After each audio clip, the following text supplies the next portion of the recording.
Olá, seja muito bem-vindo, seja muito bem-vinda.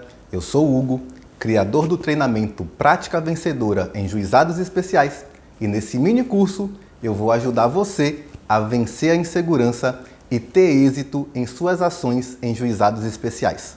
Eu advogo faz 11 anos, eu sempre fui muito insegura. Eu não sabia qual era o próximo passo que eu poderia tomar numa audiência, eu não sabia o que fazer quando eu tinha uma decisão que não me era favorável. Foi quando eu conheci o professor Hugo. E agora eu sei em que momento usar cada peça processual. Ele só me trouxe segurança em tudo aquilo que eu faço agora diante do juizado especial. Eu já atuava no juizado especial, mas eu não tinha muita segurança, não tinha muita certeza do procedimento. E agora eu consigo atuar de forma mais segura, precisa, sabendo exatamente o que eu faço e o que eu devo fazer. E hoje eu me sinto mais seguro para atuar, para entregar um resultado satisfatório.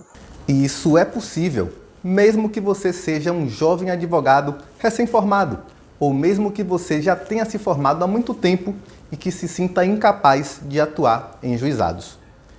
Ter sucesso nos juizados especiais é possível ainda que você acredite que o poder judiciário da sua comarca é muito lento, ou que você pense que cada juiz de juizado decide do jeito que quer, sem seguir nenhum entendimento uniforme.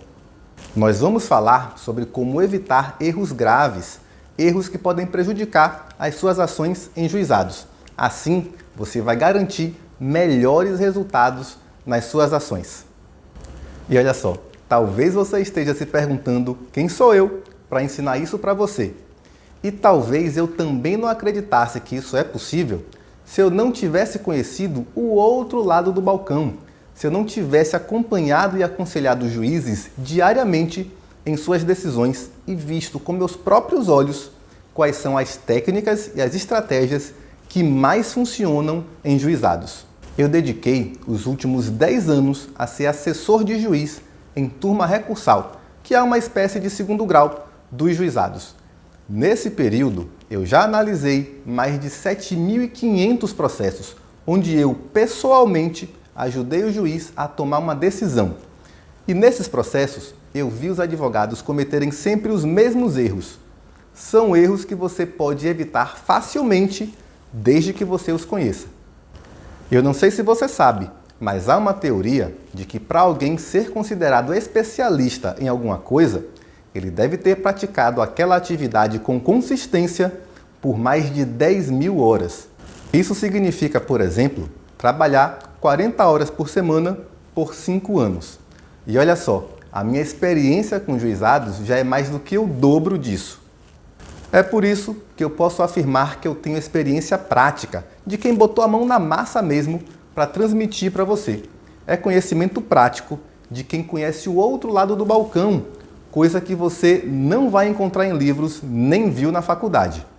Eu vou te mostrar os erros e os acertos de quem atua em juizados especiais. Olha só o que diz a Ana Paula, advogada militante em Direito do Consumidor, lá de Vitória, no Espírito Santo. Ela é minha aluna e aplica o meu método. Para mim, o seu principal diferencial é o outro lado do balcão. Então, eu escrevo assim, tentando ser o máximo mais correta, mais, sei lá, fazer o meu melhor, mas eu não sei quem está lendo. Meu melhor pode não ser o melhor para quem está lendo, entendeu? Então, assim, o seu diferencial por estar do outro lado, para a gente que está ali no dia a dia, faz muita diferença. Mas como foi que eu cheguei nesse método que eu vou apresentar para você aqui? Como foi que eu compilei 10 anos de trabalho, 7.500 processos analisados num método, de modo que eu posso falar para você o que você precisa fazer para ter sucesso nos juizados? No último semestre da faculdade, eu fui aprovado no concurso e tomei posse como servidor efetivo do Tribunal de Justiça da Bahia. Depois de 2 anos, eu fui convidado para trabalhar no mutirão de votos da turma recursal dos juizados. E você acha que eu fui convidado por causa do meu notório conhecimento jurídico? Não. Naquela época, eu não sabia nada de juizados e tinha pouquíssima experiência prática também. Mas eu estava decidido a dar resultado ali, porque fazer o trabalho técnico jurídico redigir decisões sempre foi o meu sonho e eu não ia perder aquela oportunidade. Então, eu peguei meus cadernos antigos da faculdade, uma pilha de livros e fui estudar. E eu arrisco dizer que você também faz a mesma coisa quando pega uma ação nova ou quando vai redigir uma petição. Você pega uma pilha de livros e vai estudar. Mas você reparou que os livros não têm todas as respostas, né? E aí você ficou completamente perdido, sem saber o que fazer. Pois é, eu também me sentia assim naquela época. Só que eu podia fazer uma coisa que você provavelmente não pode. Eu podia tirar minhas dúvidas diretamente com um juiz. E, aliás, não só com um juiz, com vários juízes. Como era um mutirão, sempre havia muitos juízes e muitos assessores na mesma sala. Às vezes, o juiz que eu estava auxiliando não estava ali. Então, eu tirava as minhas dúvidas com outros juízes que eventualmente estivessem na mesma sala que eu. Mas sabe o que acontecia? Um pouco depois, quando eu mandava a minuta da decisão para o juiz que eu estava efetivamente auxiliando, ele me respondia dizendo que estava errado.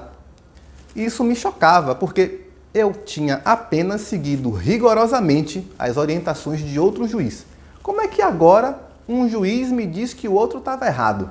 Será que um juiz estava certo e o outro estava errado mesmo? E foi aí que eu percebi que eu estava vivendo na pele a dificuldade que todo advogado vive. Eu percebi que cada juiz entende o procedimento dos juizados de uma maneira. E isso retira do advogado qualquer chance de ter uma previsibilidade mínima no que vai acontecer no seu processo. Ele fica sem saber se ele vai ter um prazo X ou Y para apresentar a sua contestação. E fica sem saber, por exemplo, também se ele vai ter que apresentar previamente um rol de testemunhas ou não. Mas depois de um tempo fazendo isso, interagindo e tirando dúvidas com tantos juízes, eu comecei a entender a cabeça do juiz. Eu conseguia identificar como pensava cada um dos juízes que eu auxiliava. E eu passei a prever qual seria o entendimento dele. Eu percebi que tem como você saber qual vai ser a decisão de acordo com o perfil de cada juiz. E a partir daí, os juízes não precisavam mais corrigir os meus votos. Eu simplesmente entregava o meu trabalho, o juiz lia e assinava. Em paralelo a isso, eu estava prestando concurso para juiz do trabalho. Eu estudava muito processo civil, porque junto com direito do trabalho e processo do trabalho, é uma das disciplinas mais pesadas no concurso. Isso foi ótimo porque me deu uma forte base teórica daquilo que eu já fazia na prática. No último concurso, eu até cheguei a fazer a prova discursiva e de sentença. Mas no meio disso tudo aí, algo aconteceu e tudo mudou. A minha filha nasceu. Quando eu tomasse posse no concurso, eu ia ter que morar em outro estado. E a minha família não ia poder me acompanhar, porque a minha esposa, ela exerce cargo público na capital do nosso estado. E olha, a única coisa que eu tinha certeza é que eu não queria ver minha filha crescer à distância. E foi aí que eu abandonei o concurso público. Mas agora eu tinha um espaço desocupado. O que é que eu ia fazer com todo aquele estudo? Com todo aquele tempo que agora ficou disponível? E foi então que eu lembrei que por diversas vezes, fazendo atendimento no gabinete, eu tive na minha frente advogados desesperados, totalmente perdidos, sem nenhuma noção do que deveriam fazer para defender os interesses de seus clientes. Era uma situação que cortava meu coração, mas eu não poderia aconselhá-los, porque isso não seria correto. Quer dizer, eu não poderia orientar uma parte em detrimento da outra. Aliás, você sabe que o CPC proíbe que isso aconteça. E foi aí que eu pensei, se eu pudesse ensinar as pessoas fora daqui do gabinete, compartilhando o conhecimento na internet. E foi assim que eu criei os meus canais de Instagram, Facebook, YouTube, para compartilhar esse conhecimento com você e com os milhares de advogados que me acompanham. Aqui eu posso orientar você para que não cometa aqueles e outros tantos erros que eu vi acontecer todos os dias. Mas vamos lá. Por que é que você ainda não domina a prática em juizados? Aí você vai me dizer, é porque eu não tenho prática, porque eu não tive a chance de praticar, de fazer um bom estágio. Sim, provavelmente a falta de prática é um problema, mas você também não tem a técnica correta. Muitos advogados não estudaram os juizados especiais na faculdade. Outros até estudaram, mas não com a profundidade devida. Por que é que a prática te deixa tão bom? Porque você aprende com os seus erros. A experiência, ela te deixa expert, sobretudo, em como não fazer aquilo que você quer fazer. Eu vou te dar um exemplo. Quando você terminou o seu primeiro relacionamento amoroso, provavelmente você não se tornou um expert em relacionamentos longos e felizes, mas com certeza você aprendeu 1 ou 2 lições de como não proceder nos seus próximos relacionamentos. Mas voltando ao nosso tema, dizem que a pessoa inteligente aprende com seus erros e o sábio, esse aprende com os erros alheios. E eu quero te dar a chance de aprender com os meus erros e com os erros dos milhares de advogados cujas peças eu analisei nesses últimos 10 anos. A verdade é que a faculdade não preparou você para a prática profissional. A desproporção entre as matérias práticas e teóricas é enorme, sem contar que a maioria dos professores tem inclinação acadêmica e não prática. De todos os processos do país, mais de 55% deles tramitam em juizados especiais. Isso é um dado do CNJ. Olha só. A grande maioria das ações de consumo, acidentes de trânsito, aliás, todas essas ações que surgiram, como cancelamento de voo, faculdades que continuam cobrando as mensalidades sem nenhum desconto, tudo isso vai parar nos juizados especiais. Mas por algum motivo, a faculdade não ensinou o procedimento dos juizados para você com a profundidade devida. É por isso que muitos advogados cometem erros graves em processos de juizados e terminam prejudicando de modo irreversível seus clientes. Olha só, eu reuni aqui alguns dos erros mais comuns e que vocês precisam ter conhecimento. São erros que acontecem muitas vezes. Eu escolhi esses aqui como exemplo, mas eu poderia mostrar muitos outros erros diferentes e que acontecem com frequência em juizados. Veja só o caso do João. Houve uma violação do artigo 19, parágrafo 2º da Lei 9.099 e eu achei que teria que partir para um mandado de segurança e assim atrasar o processo e prejudicar o resultado, né, satisfatório para o cliente.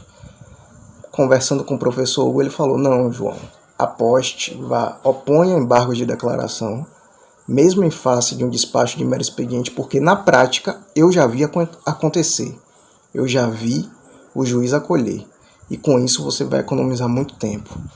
Eu duvidei no início, mas apostei e como professor vivencia a prática, eu acreditei e opus os embargos de declaração e, para minha surpresa, eles foram acolhidos. Foi um resultado assim que tem tudo a ver com a prática que eu não veria na lei 9.099, porque a gente sabe que a letra fria da lei diz que os embargos são cabíveis em face de sentença e de acórdão. Também não acho que jurisprudência nenhuma daria esse conhecimento para a gente. E é uma coisa que tem tudo a ver com a prática. Foi o que eu fiz, consegui o resultado e hoje me sinto mais seguro para atuar, para entregar um resultado satisfatório. Olha, deixa eu detalhar tudo o que aconteceu nesse caso. O João é um aluno meu e ele aprendeu comigo, né, que o artigo 19, parágrafo 2º, que repete lá uma disposição do CPC, estabelece que as partes têm a obrigação de manterem atualizados os seus endereços, né? E aí no caso do processo dele, o réu tinha sumido. O réu já tinha sido regularmente citado e aí simplesmente sumiu, mudou de endereço, sumiu e não informou no processo. E aí o artigo 19, parágrafo 2º diz: olha, são reputadas válidas todas as intimações enviadas para aquele endereço antigo, caso a parte não cumpra com o seu dever de manter o seu próprio endereço atualizado. A surpresa de João é que o juiz, no processo dele, quando uma intimação retornou com a informação de que o réu já não se encontrava mais naquele endereço, o juiz intimou o João para dar conta do endereço do réu, coisa que não cabia mais a ele, né? A parte já tinha sido regularmente citada e agora era obrigação do réu manter o seu próprio endereço atualizado. Depois que o João recebeu a intimação do juiz para dar conta do endereço do réu, ele me procurou em uma das nossas sessões de mentoria, uma sessão, uma espécie de acompanhamento mais de perto, individualizado, que eu faço com os meus melhores alunos. Então, eu expliquei para ele que nesse caso ele tinha uma saída, porque ele já queria impetrar um mandado de segurança, que rigorosamente, tecnicamente, seria a melhor saída. Mas no caso do João, ele já estava com a cara pro gol, estava tudo pronto ali só para determinar a penhora e o processo dele ia acabar e ele ia receber os honorários dele e o cliente o valor merecido. Então, se ele impetrasse um mandado de segurança ali, talvez ele fosse atrasar a satisfação do crédito em 6 meses, 1 ano, a depender do ritmo da turma recursal, né? Porque o MS iria para a turma recursal. Mas aí eu propus a ele uma saída um tanto quanto heterodoxa, uma coisa que você não vê na letra da lei, né? Que era opor embargos de declaração. E ele ficou reticente naquele momento, porque ele, poxa, mas a gente vê, né, tantos entendimentos de que não cabe embargos de declaração nesse caso, né, em caso de decisão interlocutória. Mas eu disse, João, confie em mim e faça. Ele ficou realmente assim, reticente. Ele desconfiou, disse, não sei, mas confiou em mim e aí veio o resultado. Porque o que é que acontece? De fato, a gente tem alguns juízes que entendem que não cabe embargos de declaração de decisão interlocutória. Só caberia de sentença ou acórdão da turma recursal. Mas na prática, a gente sabe que muitos juízes acolhem. E foi o que eu sugeri ao João. E aí, o resultado dele veio em dias. E se ele tivesse impetrado o mandado de segurança, ele teria atrasado o resultado dele por 6 meses, talvez 1 ano. Veja também o caso do Antônio. Gente, olha só. Eu falei o nome do João porque ele me autorizou e porque, né, tudo se resolveu antes que qualquer erro de fato acontecesse. Mas aqui agora eu vou passar a usar nomes fictícios para preservar a identidade das pessoas. Mas os casos são reais, tá? Antônio foi procurado por uma senhora que precisava realizar um procedimento cirúrgico e o plano de saúde dela se recusava a custear. Então, Antônio fez tudo certo, juntou documentos, todas as provas que precisava, compareceu às audiências com o cliente e, finalmente, o processo foi sentenciado. O plano de saúde foi condenado e o juiz determinou que o procedimento fosse custeado sob pena de uma multa diária de R$100. Só que o plano de saúde não cumpriu a decisão por quase 1 ano. A multa foi até majorada nesse intervalo. No fim das contas, a multa foi majorada e chegou ao valor de R$128 mil. Aqui, você já deve estar se perguntando, R$128 mil em juizado? Isso pode? Pode sim. E, aliás, esse é um erro muito comum de quem conhece superficialmente os juizados e acha que entende bem. Não é toda a ação de juizados que deve respeitar o teto, não. E mesmo nas ações que devem respeitar o teto, há algumas verbas, alguns elementos que não se limitam a ele. E esse é o caso que estamos analisando aqui. A multa periódica, as trentes, não se sujeita ao teto dos juizados e é executada no próprio juizado também, sem nenhum problema. O STJ já se manifestou de modo muito claro a respeito disso. Veja, por exemplo, o recurso em mandado de segurança 38884, em que o STJ manteve a execução de uma multa no valor de R$80 mil numa ação de indenização por negativação indevida. Não foi nem uma questão complicada, não. E veja bem, isso foi em 2013. Em valores de hoje, isso equivaleria a mais de R$120 mil. Acompanhe. A competência do juizado especial é verificada no momento da propositura da ação. Se em sede de execução o valor ultrapassar o teto de 40 salários mínimos, em razão dos acréscimos de encargos decorrentes da própria condenação, isso não será motivo para afastar a competência dos juizados e não implicará a renúncia do excedente. A multa cominatória, que na hipótese decorre do descumprimento de tutela antecipada confirmada na sentença, inclui-se nessa categoria de encargos da condenação e, embora tenha atingido patamar elevado, superior ao teto de 40 salários mínimos, deve ser executada no próprio juizado especial. E, ademais, se não bastar para você o posicionamento do STJ, esse também é o entendimento firmado no enunciado 144 do FONAGE. Acompanhe. A multa cominatória não fica limitada ao valor de 40 salários mínimos, embora deva ser razoavelmente fixada pelo juiz, obedecendo ao valor da obrigação principal mais perdas e danos, atendidas as condições econômicas do devedor.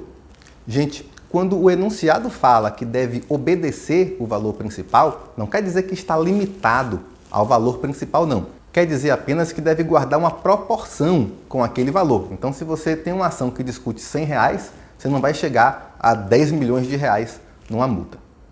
E olha só, não é sempre que o juiz vai manter a multa periódica nesse patamar, claro, mas é mais comum a multa superar o teto nas ações em que se discute uma situação realmente grave.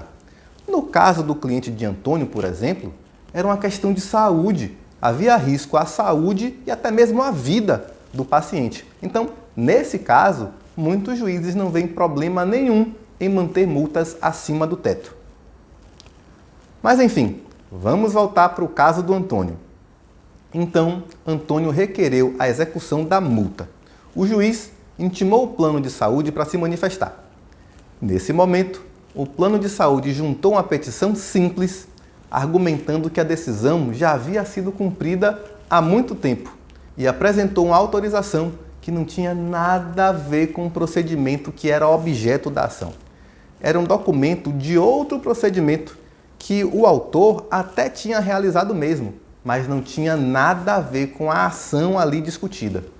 O plano alegou que houve um certo atraso, mas não os 11 meses alegados.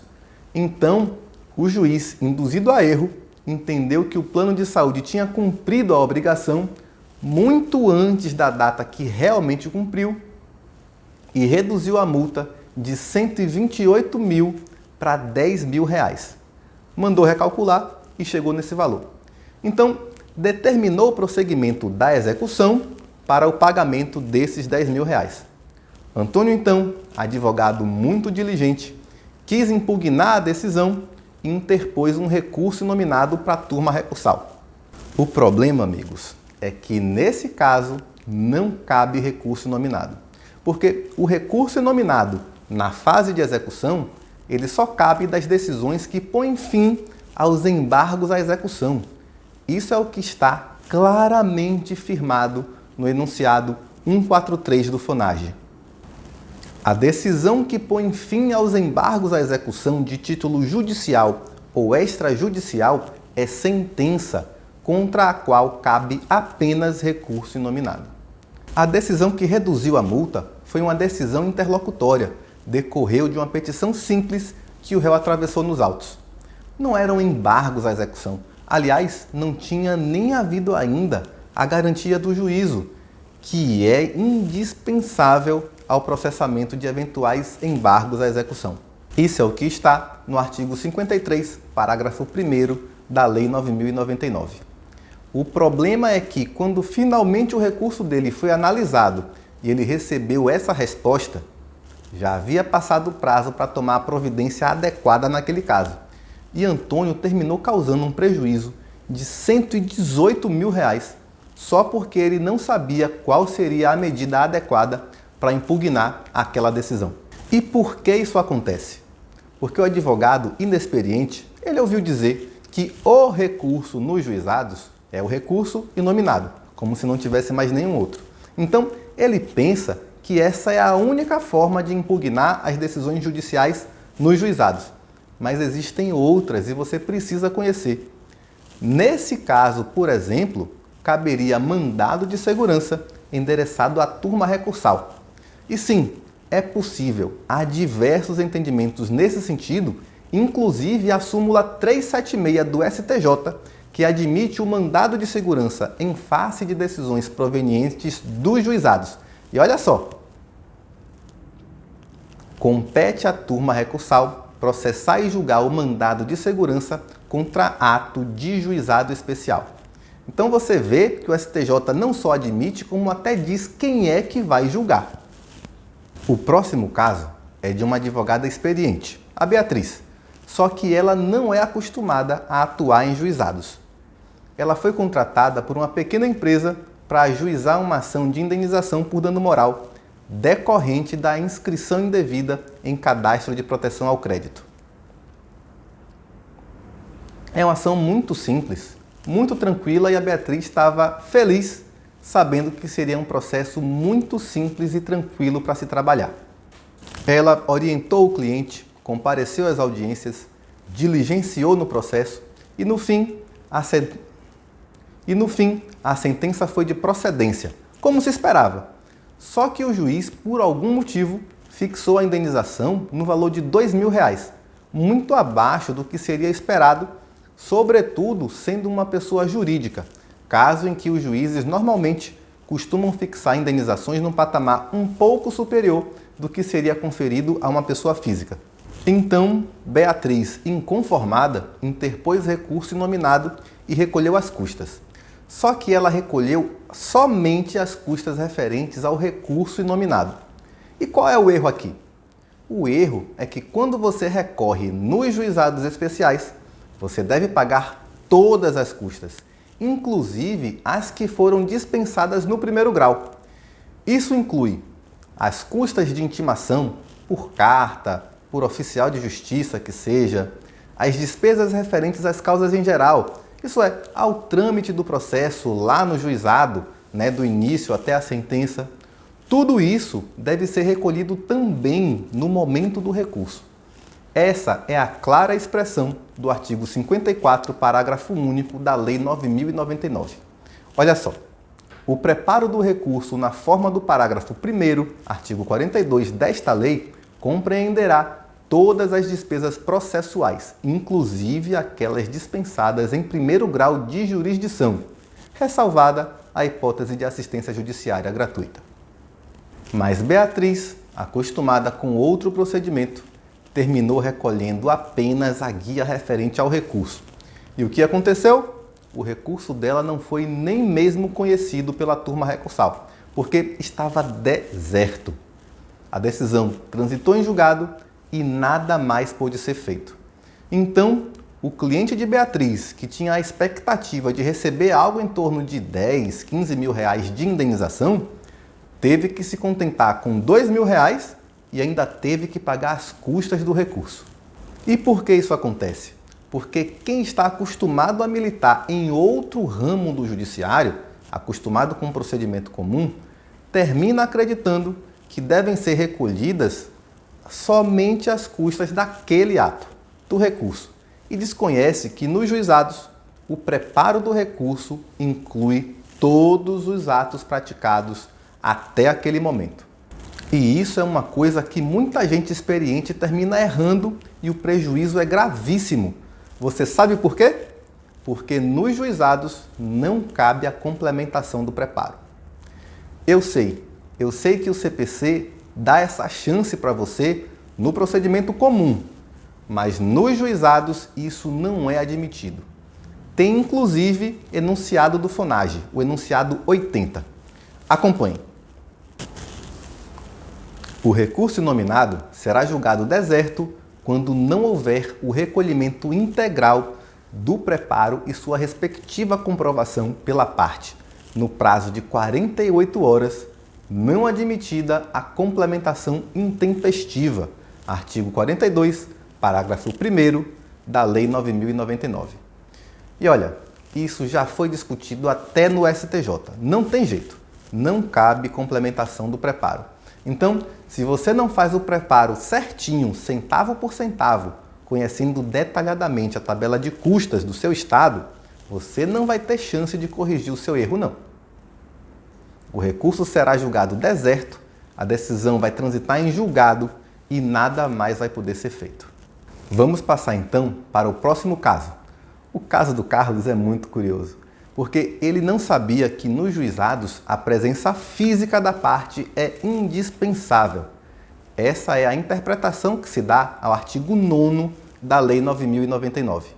É realmente um valor muito caro aos juizados e normalmente não se flexibiliza com isso não. Tanto é que mesmo agora, com isolamento social e audiências por videoconferência, não se admite a ausência da parte. Ela participa por videoconferência, mas ela tem que estar lá. Pois bem, Carlos foi contratado por um senhor que estava hospitalizado. Ele estava internado e realmente não poderia se deslocar para comparecer à audiência. A grande questão é que Carlos tinha certeza que bastava ele ir e justificar a ausência para o juiz. E então acreditava ele que o processo ia andar normalmente. Logicamente, não foi isso que aconteceu. O processo dele foi extinto sem resolução do mérito.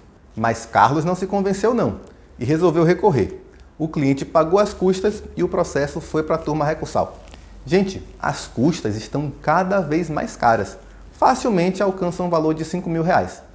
Pois bem, Carlos fez o cliente pagar essa despesa, crente de que a ausência tinha sido justificada e que, por isso, não poderia resultar na extinção do processo. Ele achou que o juiz foi exagerado nessa decisão. E o que foi que aconteceu? A turma recursal confirmou a sentença.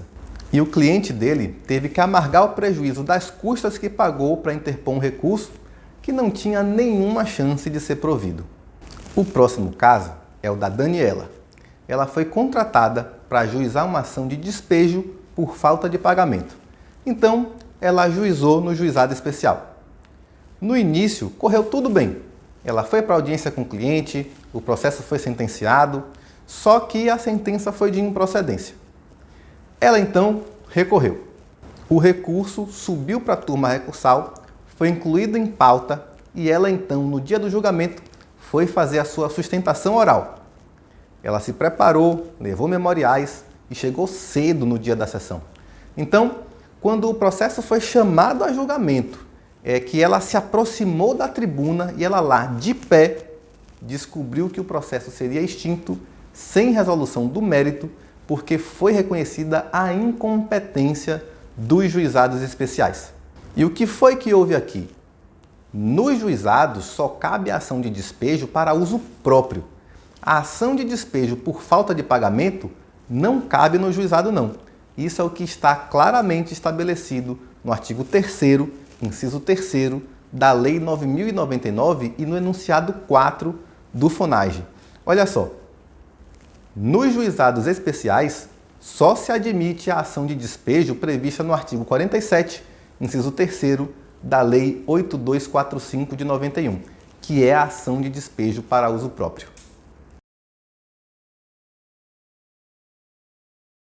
É certo que o juiz do juizado também errou, né? Ele se equivocou e terminou julgando o mérito da ação quando ele já deveria, lá desde o início, ter extinto o processo sem resolução do mérito. Mas o fato é que o processo demorou mais de um ano até chegar nessa fase. E durante todo esse tempo, o cliente dela aguardava que o locatário fosse removido do imóvel. E naquele momento, depois de tanto caminho andado, o processo foi extinto sem resolução do mérito. Por quê? Porque não era da competência dos juizados. E um detalhe que você precisa saber: no rito dos juizados, o reconhecimento da incompetência resulta na extinção do processo sem resolução do mérito. Não tem essa de aproveitar os atos que já foram praticados e encaminhar os autos ao juízo competente, não. Onde é que está isso, Hugo? No artigo 51, inciso 2 da Lei 9.099. Extingue-se o processo além dos casos previstos nesta lei. 2. quando inadmissível o procedimento instituído por esta lei ou seu prosseguimento após a conciliação. Então, todo aquele tempo, todo aquele caminho, todo aquele trabalho foram pelo ralo, prejuízo de tempo e de dinheiro. E o que tem em comum entre cada um desses exemplos? São exemplos de questões simples, questões sem grande dificuldade, com tudo certinho, tudo pronto, com as provas adequadas, com tudo o que você precisava ter para acreditar num desfecho favorável para o seu cliente. Mas um único erro técnico fez o advogado prejudicar e muito o seu cliente. Mas agora você já sabe e não vai mais cometer esses erros. Só que, assim como esses exemplos que eu mostrei para você, existem muitos outros casos, muitas outras situações em que um único erro pode prejudicar muito o seu cliente. São erros que você só comete porque não foi devidamente preparado para atuar em juizados. Então, em vez de ser visto como um advogado de sucesso, um advogado que tem resultado, que consegue as coisas, você sai com um cliente furioso falando mal de você por aí. Eu não sei se você sabe, mas um cliente satisfeito espalha para uma pessoa que você é um bom profissional. Mas um cliente insatisfeito, um cliente rancoroso mesmo, ele espalha para 10 pessoas que você errou, que você é um mau profissional. Ser um bom advogado, quando se trata de juizados especiais, não é nem conhecer o direito material. Saber isso ajuda, é importante, claro, mas isso é o básico. Isso é o que qualquer advogado sabe. O que faz você se diferenciar mesmo é saber evitar os erros processuais que a maioria dos advogados comete e que pode resultar em desastre, em prejuízo mesmo para o seu cliente, que tinha um direito praticamente garantido e que agora perdeu. Pessoal, o nosso tempo já está acabando e daqui a pouco eu vou precisar encerrar. Nessa aula, você aprendeu a evitar erros que podem prejudicar as suas ações em juizados especiais. Na próxima aula, eu vou falar sobre técnicas de petição, sobre a estrutura e detalhes que suas petições precisam ter para que elas tenham o maior potencial de convencimento. Aliás, isso é muito curioso.